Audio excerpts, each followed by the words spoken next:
annotation of Salma Hayek's Harvey Weinstein has been Monster 2. Um, I guess an opinion article. Yeah. I guess it's opinionated. Um, it's through the New York Times.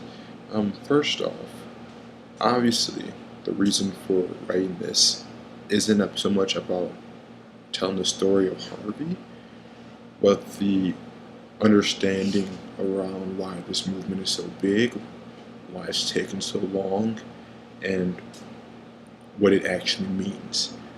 Um, in a very subjective, not necessarily subjective, but intimate and personal scope. The second question, non-believers and naysayers, I would say, are most likely the target audience for this video. Um, Obviously, it's New York Times, right? This is a lot of elite people who read the New York Times, who really give attention to it. She's not really making this article and putting on local 5 o'clock news or some type of syndicated TV show or talk show, I don't know. But she's going through the New York Times, which is a pretty big thing, a pretty serious thing.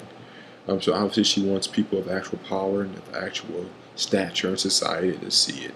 Not to say that people who read the New York Times are only those type of people, just that, you know how statistically things work.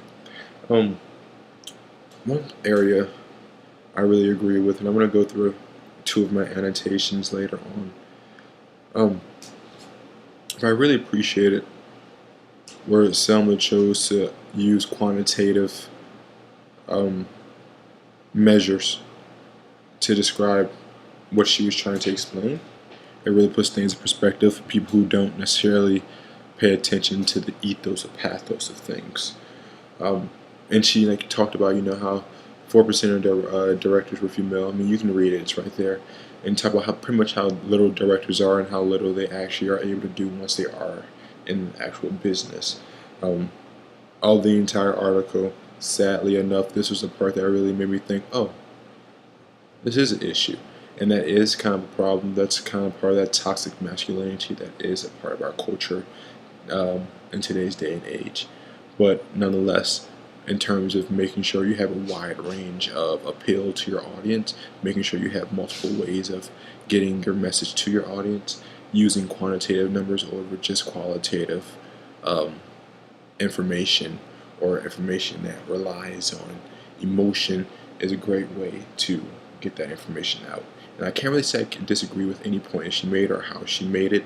This is a very personal and intimate thing, and something I've found interesting within the past few, I guess, months, almost a year, with this entire Me Too movement. I'm very fascinated by it.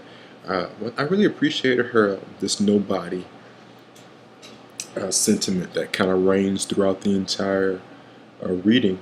She constantly explains herself as a nobody, and obviously she doesn't believe herself to be a nobody, but she's kind of making it seem like she's internalizing what Harvey projected onto her. And it kind of hits the reader to think, oh wow, why does she keep calling herself a nobody? That's weird. We don't think of ourselves that way. We're humans. We're too narcissistic to think that way. And so to kind of to do that is really powerful.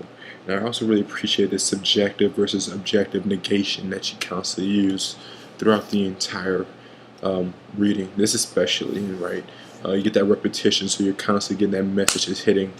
No to taking the shower with him, no to letting him watch me take a shower, no to letting him give me a message and a massage.